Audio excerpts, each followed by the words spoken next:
ኢየሱስ ክርስቶስ ጌታ ነው። ወደዚህ ጉባኤ ከገባው ጊዜ ጀምሮ ውስጥ የሚመጣ ቃል አለ። ዮሐንስ ወንጌል ምዕራፍ 11 አልዓዛር ታሞ እያለ በጣም ይወደው እንደነበር የሚያውቁ እህቶቹ መልእክት ላኩበት ወደ ኢየሱስ እንደዚህ ብለው የምትወደው ታሟል ብለው። ኢየሱስ ለመልእክተኛው እንደዚህ አለ፣ ሂድና ይህ ሕመም የእግዚአብሔር ልጅ ክብር በእሱ ይገለጥ ዘንድ ስለ እግዚአብሔር ክብር ነው እንጂ ለሞት የሚያደርስ አይደለም። ከጎናችሁ ያለው ሰው ያዙና ለክብር ነው በሉት። ለክብር ነው። አሁን ያለበት ሁኔታ አሁን ያለበት ችግር ያሁኑ ምናልባት አልዓዛር ከዚህ በፊት በሌላ ታሞ ሊሆን ይችላል። ይሄኛው ሕመም ግን ለሞት የሚያደርስ አይደለም።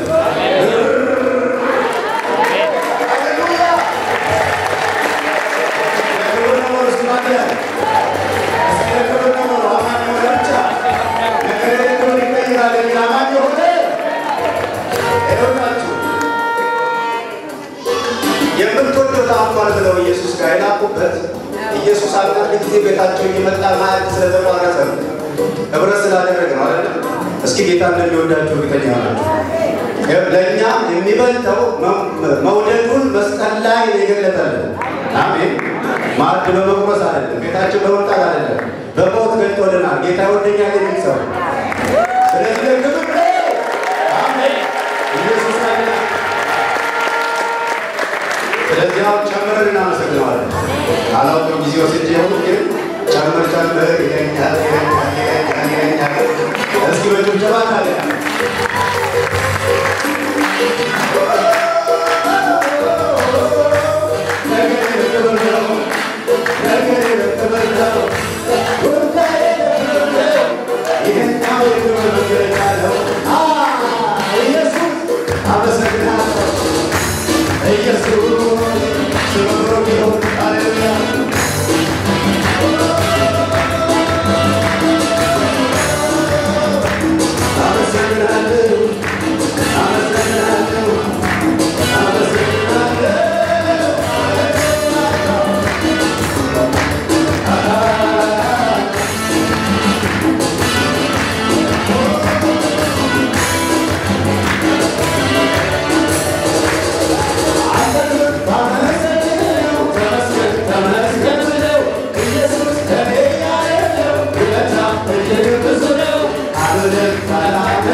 Let's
Again,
እግዚአብሔር ያለ ማንም የለም በመካከላችን የጌታ በቀጥታ ወደ እግዚአብሔር ቃል ነው የምንሄደው። ወንድማችን ዶክተር ወዳጄ ነው ወደዚህ ይመጣል።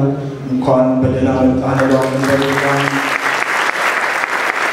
ስቶሪዝ መጣና መጀመሪያ ለልጆች ይጸልይላቸዋል። ከዛ በኋላ ልጆች ወደ ትምህርት ይሄዳሉ። ከዛ ይቀጥላል።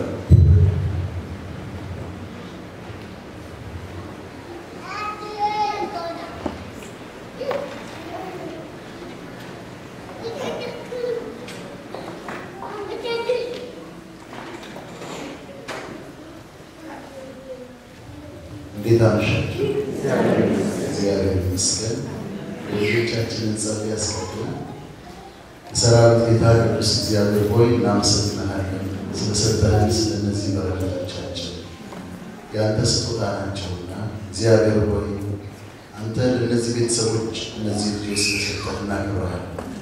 አሁንም ትምህርታቸውን ሊማሩ ሲሄዱ ለአንተ አድራስ አድርገን ሰጠናቸው። በደም ሸፍናቸው፣ በክብር ጋርዳቸው፣ ሁልጊዜ መላእክቶች ይጠብቃቸው። የሁሉም አእምሮ ብሩህ ይሁን። አውትስታንዲንግ ተማሪዎች እንድታረጋቸው፣ ኤክሰፕሽናል የሆነ ስጦታ እንድትሰጣቸው እንደምናል። አድገው በቤትህ ያገለግሉ፣ አድገው በቤትህ ይኖሩ። ለነሱ የሚመለከቱ ማንኛውም የጠላት ኃይላት ሁሉ በኢየሱስ ክርስቶስ ስም የታሰሩ ይሁን። ክብር ሁሉ ለአንተ ይሁን በኢየሱስ ስም አሜን። እንዴት ናቸው? ቅዳሜ ጀምሮ እግዚአብሔር በስፍራ ሲናገር ነበር። ለማስታወስ ያህል ቅዳሜ ዕለት እግዚአብሔር የተናገረን ፍረድልኝ በሚል ርዕስ ነበር። ወይም ፈጥኖ ይፈርድላቸዋል በሚል ርዕስ ነበር ጌታ የተናገረን። እሑድ ዕለት ደግሞ አጥብቄ የምፈልገውን እሱን አገኘዋለሁ የሚል ቃል ነበር። አጥብቀህ የፈለግከውን እሱን ታገኘዋለህ፣ አጥብቀሽ የፈለግሽውን እሱን ታገኘዋለሽ የሚል ነበር። ዛሬም እግዚአብሔር ይናገራል። እኔ እንደዚህ አደርጋለሁ። ሁልጊዜ መልእክት ሲኖረኝ እግዚአብሔር መልእክት ሲሰጠኝ መልእክቱ የሚመለከታቸው ሰዎች ወደ ጉባኤ እንዲመጡ ጸልያለሁ እና እውነትም መልእክቱ የሚመለከታቸው ሰዎች ይመጣሉ። መልእክቱ የማይመለከታቸው ሰዎች ሲመጡ ድክም ስለሚላቸው መልእክቱ የሚመለከታቸው ብዙ ከመጡ ለእኔ ብለው ስለሚሰሙ በዛ ደስ ይለኛል። ስለዚህ ዛሬ የምንካፈለውን ቃል የሚመጣው መልእክት እዚህ ላላችሁ ሁሉ ነው። ለእኔ ብላችሁ ስሙት። እግዚአብሔር ይናገረኛል ብላችሁ ስሙት። በቀጥታ የሚሆን የሚደረግ እግዚአብሔር የሆነ መልእክት ነው። እግዚአብሔር ደግሞ በሕይወታችሁ ያደርገዋል። መጽሐፍ ቅዱሳችንን ኦሪት ዘዳግም ምዕራፍ 6 ላይ አውጥተን እግዚአብሔርን ቃል እናነባለን። ፓስተር ቢኒ ይህንን ፕሮግራም ስላዘጋጁ እግዚአብሔር እጅግ አድርጎ ይባርካቸው። ዳምጠውን ያደረጉትና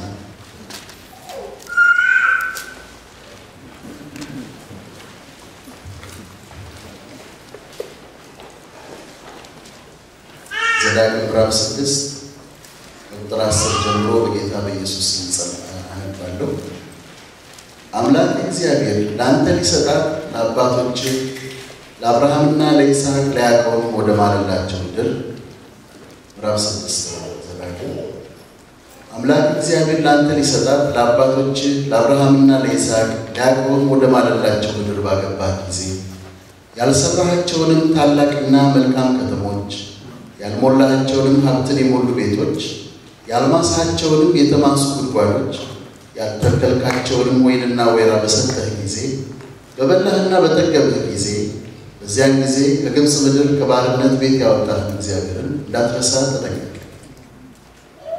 ድድገም አምላክ እግዚአብሔር ላንተ ሊሰጣት ለአባቶች ለአብርሃምና ለይስሐቅ ለያዕቆብ ወደ ማለላቸው ምድር ባገባህ ጊዜ ያልሰራሃቸውንም ታላቅና መልካም ከተሞች ያልሞላሃቸውንም ሀብትን የሞሉ ቤቶች ያልማሳቸውንም የተማሱ ጉድጓዶች ያልተከልካቸውንም ወይንና ወይራን በሰጠህ ጊዜ በበላህና በጠገብህ ጊዜ በዚያን ጊዜ ከግብፅ ምድር ከባርነት ቤት ያወጣህን እግዚአብሔርን እንዳትረሳ ተጠንቀቅ። እዛው አልፈን ምዕራፍ 8 ላይ ደግሞ እንሄዳለን። ቁጥር 1 ጀምሮ ባለው አንድ ገጽ ታገኙታላችሁ። ምዕራፍ 8 በሕይወት እንድትኖሩ እንድትበዙ እግዚአብሔር ለአባቶቻችሁ ወደ ማለላችሁ ምድር ገብታችሁ እንድትወርሷት ዛሬ ላንተ የማዘውን ትእዛዝ ሁሉ ታደርጉ ዘንድ ይገባል። አምላክ እግዚአብሔር ይፈትንህ ዘንድ በልብህም ያለውን ትእዛዙን ትጠብቅ ወይም አትጠብቅ እንደሆነ ያውቅ ዘንድ ያስጨንቅህ በእነዚህ በ40 ዓመታት በምድረ በዳ የመራህን መንገድ ሁሉ አስብ። ሰውም ከእግዚአብሔር አፍ በሚወጣ ነገር ሁሉ በሕይወት እንዲኖር እንጂ ሰው በእንጀራ ብቻ በሕይወት እንዳይኖር ያስታውቅህ ዘንድ አስጨነቀህ። አስራበህ አንተም ያላወቅከውን አባቶችም ያላወቁትን መና በላህ። በእነዚህ 40 ዓመታት የለበስከው ልብስ አላረጀም፣ እግርህም አላበጠም። ሰው ልጁ እንደሚገሥጽ እንዲሁ አምላክ እግዚአብሔር